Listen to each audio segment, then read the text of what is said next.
मैं आप सभी उम्मीद करता हूँ आप सभी स्वस्थ होंगे। मध्य प्रदेश शिक्षक भर्ती से संबंधित कोई भी अपडेट होती है वर्ग 1 वर्ग 2 वर्ग 3 सभी आप लोगों तक पहुंचाई जाती है। एक बहुत बड़ी खबर निकल कर आ रही है, आप इसको ध्यानपूर्वक देखिएगा। और इसमें जो है मध्य प्रदेश के युवाओं का दर्द और पीड़ा साफ साफ झलक रही है कि पिछले 7 महीनों से ये लगातार धरने प्रदर्शन बैठे हैं, लेकिन सरकार के कानों में जू नहीं रेंग रही है। उसका भी कुछ कारण है, आप खुद देखिएगा। इसमें क्या बताया जा रहा है? 4 विषयों की चयन प्रक्रिया नहीं हुई शुरू, उम्मीदवार लगा रहे रोकने का आरोप। 7 माह से धरने पर बैठे उम्मीदवार, अब टूटने लगी जूझने की ताकत। सवाल यहाँ पास ये हो रहा है कि 7 महीने से लगातार कुछ अभ्यर्थी बैठे हुए हैं धरने पर अपनी नियुक्ति को लेकर और आरक्षण के मुद्दे को लेकर। अब सवाल यहाँ पास ये हो रहा है कि अगर इनका संख्या बल बहुत ज़्यादा होता, अब नियुक्ति क्या इतने अभ्यर्थी को चाहिए या फिर सभी को चाहिए? अब यहाँ पास ये हो रहा है, लड़ाई कुछ लोग लड़ रहे हैं, मज़े सब लेना चाहते हैं, रोजगार सब लेना चाहते हैं। अगर यही संख्या बल के साथ किया होता तो आज सरकार झुकने पर मजबूर होती। और वर्ग 3 वाले तो लगातार 51,000 की मांग कर रहे हैं, वर्ग 1 2 वाले पदवृद्धि की मांग लगातार कर रहे हैं, वेटिंग लिस्ट को बढ़ाने की बात करते हैं, काउंसलिंग की बात करते हैं। लेकिन वर्ग 3 के जो 51,000 की बात कर रहे हैं, उन सभी अभ्यर्थियों से विनम्र निवेदन है, और ये भी जो भी साथी इन लोग आंदोलन कर रहे हैं, इनका सबको साथ देना पड़ेगा। जब तक साथ नहीं देंगे, जब तक क्या होगा मध्य प्रदेश में? आप लोग खुद देख रहे हैं कि मध्य प्रदेश का भविष्य कहाँ जा रहा है, और मतलब खासकर रोजगार को लेकर। उच्च माध्यमिक शिक्षक भर्ती में चयनित उम्मीदवार पिछले 7 महीने से धरने पर डटे हुए हैं। विशेषकर 4 विषयों की आप देख सकते हैं चयन प्रक्रिया पर फिलहाल कोई विचार नहीं किया गया। उनके सब्र का बांध टूटने लगा है। क्यों नहीं टूटेगा यार? इतने समय से अपने घर को छोड़कर, अपने कोई जो है मेरिट भी हैं, सब बच्चों को छोड़कर यहाँ बैठे हुए हैं, परेशानी झेल रहे हैं, कितनी समस्याएं आती हैं। एक दिन घर से बाहर निकलें तो फिर तो ये 7 महीने से बैठे हुए हैं। शासन ने अन्य विशेष के उम्मीदवारों को फायदा पहुंचाने के लिए जानबूझकर हवाई प्रक्रिया रोकी है।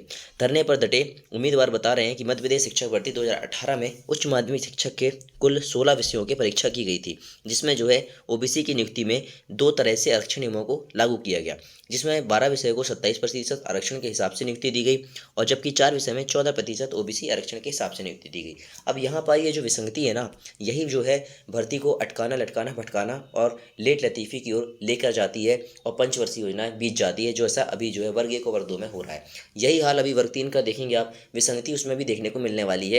इसलिए कहा जा रहा है कि अभी वक्त है, अगर वक्त रहते आप लड़ाई लड़ लेते हैं, संघर्ष कर लेते हैं, तो ऐसी नौबत नहीं आएगी, ऐसी समस्या आपको देखने को नहीं मिलेगी। सरकार को हमको बताना पड़ेगा, बार बार उससे सवाल पूछने पड़ेंगे, बार बार उसको याद दिलाना पड़ेगा, क्योंकि सरकारें और विभाग अंधे गूंगे बहरे बनकर कार्य कर रहे हैं। अगर सरकार और सिस्टम इतने अच्छे से चल रहा होता तो ऐसी बातें ही नहीं होती, ऐसी जो खबरें आ रही है वो हो ही नहीं पाती, ठीक, और समस्याएं कभी होती ही नहीं। अब यहाँ पर देखिए, एक ही भर्ती में 2 प्रकार के आरक्षण को मतलब लाकर सभी भर्तियां विसंगतियां पूर्ण हो चुकी हैं। 4 विषय हिंदी, राजनीति, इतिहास, भूगोल वालों के साथ अन्यायपूर्ण अधिकारियों से जवाब मांगने की जानकारी दी जाती है कि हमें ऊपर से निर्देश दिए गए हैं कि 4 विषयों के ओबीसी को होल्ड करना है। अब ये कौन सी बात है?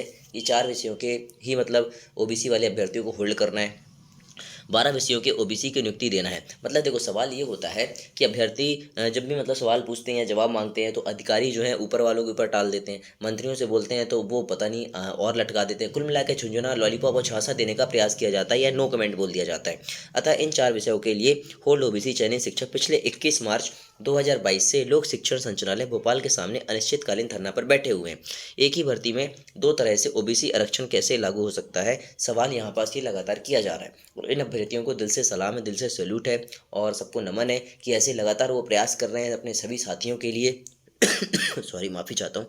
विभाग जानबूझकर 4 विषयों को होल्ड करके आरक्षण के नाम पर मोहरा बना रही है, जबकि उच्च न्यायालय द्वारा कोई भी आदेश 4 विषयों के होल्ड करने के संदर्भ में नहीं दिया गया है।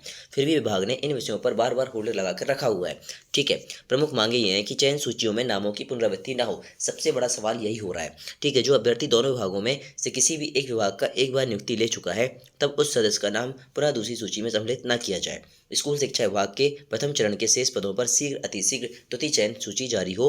माध्यमिक शिक्षक भर्ती के प्रथम चरण में उपेक्षित विषयों, प्रमुख रूप से विज्ञान, सामाजिक विज्ञान और मातृभाषा हिंदी के रिक्त पदों की वृद्धि की जाए। ये चीज़ें जो मुख्य मांग के रूप में की जा रही हैं, और यही चीज़ें होना भी चाहिए। और जो चीज़ अगर उचित मांग है, बुनियादी मांग है, तो उसको पूरा भी किया जाना चाहिए शासन प्रशासन के द्वारा, ताकि जो ये विसंगतियाँ देखने को ना मिले। और अगर आपके पास इसका कोई स्पष्टीकरण है, तो कम से कम आप स्पष्टीकरण पेश करिएगा, ऐसे घुमावदार जवाब मत दीजिएगा। जय हिंद, जय भारत, जय जवान, जय किसान। टेक केयर, ध्यान रखिए अपना, मुस्कुराते रहिए। मिलता हूँ नेक्स्ट वीडियो के साथ। जो चैनल पर नए आते हैं तो प्लीज़ चैनल को सपोर्ट एंड सब्सक्राइब जरूर करिएगा।